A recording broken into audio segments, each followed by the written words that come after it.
দক্ষিণ এশিয়ার একমাত্র রাষ্ট্র ভারত, যাদের কোনো বন্ধু নেই। প্রধানমন্ত্রী নরেন্দ্র মোদীর নেতৃত্বে ভারতের কূটনৈতিক কৌশলগুলো তীব্র সমালোচনার সম্মুখীন হয়েছে, যা দক্ষিণ এশিয়ার মধ্যে ভারতের বন্ধুদের সংখ্যা হ্রাস করেছে। নিক্কেই এশিয়া এর একটি সাম্প্রতিক প্রতিবেদন করেছে, যার শিরোনাম হলো মোদীর ভুল পররাষ্ট্রনীতি দক্ষিণ এশিয়ায় ভারতকে একা করে দিয়েছে। তারা তুলে ধরেছে কিভাবে ভারত তার প্রতিবেশী দেশগুলোর সঙ্গে সম্পর্ক নষ্ট করেছে। প্রতিবেদনটি পাকিস্তান, নেপাল, বাংলাদেশ এবং শ্রীলঙ্কার সঙ্গে ভারতের ক্রমবর্ধমান বিরোধের কথাই উল্লেখ করেছে। কিন্তু আর কি বলা হয়েছে সেই প্রতিবেদনে? দক্ষিণ এশিয়ায় কেন ধীরে ধীরে বন্ধুহীন হয়ে পড়ছে ভারত? চলুন সে বিষয়ে বিস্তারিত জেনে নেওয়া যাক প্রতিবেদনের বাকি অংশে। আর কেটিভি নিউজ 24 চ্যানেল থেকে আপনাদের সাথে আছি আমি, মেহেদি হাসান।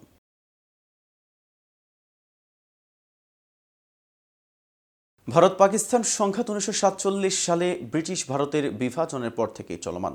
এর মূল কেন্দ্রবিন্দু জম্মু ও কাশ্মীর অঞ্চল। উভয় দেশেই 1947, 1965, 1971 এবং 1999 সালে একাধিক যুদ্ধ করেছে এবং সামরিক উত্তেজনার মধ্যে রয়েছে।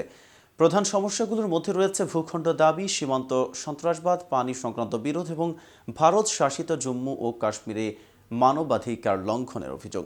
সাম্প্রতিক উত্তেজনা বেড়েছে 2019 সালে ভারতের জম্মু ও কাশ্মীরের বিশেষ মর্যাদা প্রত্যাহারের পর এবং সীমান্তের সহিংসতা ঘটনার কারণে।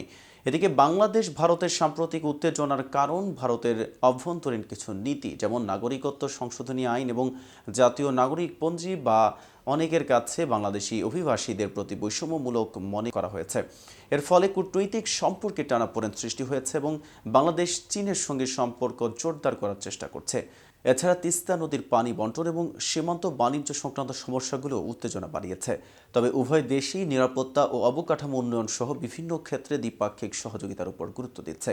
অন্যদিকে 2015 সালে নেপালের সাংবিধানিক সংকটের সময় ভারতের কঠোর মনোভাব এবং প্রয়োজনীয় সরবরাহে আরোপিত অবরোধের ফলেই দুই দেশের সম্পর্কের উপর দীর্ঘমেয়াদী নেতিবাচক প্রভাব পড়েছে। নেপাল এরপর চীনের সঙ্গে ঘনিষ্ঠ সম্পর্ক গড়ে তুলেছে, যা ভারতের জন্য উদ্বেগের কারণ হয়ে দাঁড়িয়েছে। এদিকে শ্রীলঙ্কায় চীনের ক্রমবর্ধমান প্রভাব ভারতের ঐতিহ্যগত প্রভাবকে সীমিত করেছে। একইভাবে মালদ্বীপেও চীনের উপস্থিতি বাড়ছে। এদিকে বাংলাদেশ থেকে পালিয়ে যাওয়া শেখ হাসিনাকে নিয়ে উভয় সংকটে আছে ভারত। বৃহস্পতিবার সংবাদ মাধ্যম দ্য স্টেটসম্যান এক প্রতিবেদনের তথ্য জানিয়েছে। প্রতিবেদনে বলা হয়েছে, শেখ হাসিনাকে নিয়ে এখন উভয় সংকটে আছে ভারত। কারণ ভারত যদি হাসিনাকে প্রত্যর্পণ করে, তাহলে সমালোচকরা বলবে বাংলাদেশের অন্তর্বর্তী সরকারের সঙ্গে সম্পর্ক গড়েছে নয়াদিল্লি। অন্যদিকে শেখ হাসিনার প্রতি যারা অনুগত, তাদের পর করে দিয়েছে এমন একটি চিত্র তৈরি হবে। প্রতিবেদনে আরও বলা হয়, মানবতা বিরোধী অপরাধে অভিযুক্ত শেখ হাসিনাকে যদি ভারত ফেরত না দেয়, তাহলে ঢাকার সঙ্গে সম্পর্ক খারাপ হওয়ার ঝুঁকি তৈরি হবে, যার প্রভাব পড়তে পারে বাণিজ্য, সীমান্ত নিরাপত্তা এবং আঞ্চলিক সহযোগিতার উপর।